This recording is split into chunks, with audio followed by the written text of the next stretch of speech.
if you need three wheels, we've got a Harley Trike. Engine and gearbox have all been done. It's had a new front end.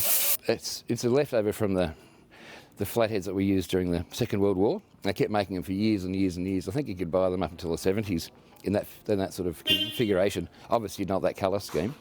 But yeah, that's an interesting thing. We've got a couple more over here. Little 500 Enfield, or 535 actually, one of my favourite little bikes. Continental GT. They're cute as a button, those things. A Harley Sportster on the bench for some repair work. There's a couple of classic Harleys parked here. Trevor's turbocharged K-series that he built, K100. That's for sale. It's probably 10 grand to buy that, and like 30 grand to build it. A couple of more 900 Kawasaki's. Obviously, there's a bit of a Bultaco Alpina. We've got the entire bike here, but the fiberglass is playing up, so we're having to repair that. Over here, I dragged this out of a shed. It's actually a 51 or 50, depending on whether you look at the engine number or the frame number. It's a trials bike, and back in the day, a very famous Englishman by the name of Johnny Britton, in 1948 started riding trials and won 50 championships.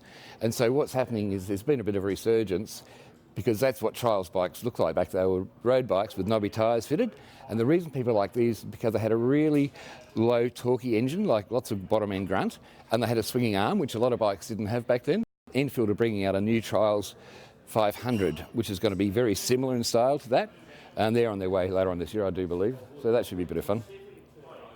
And there's a 1922 Harley over here that we believe was sold new to a guy on the Northern Beaches and has lived on the Northern Beaches since 1922. And that's nearly 100 years old, that thing.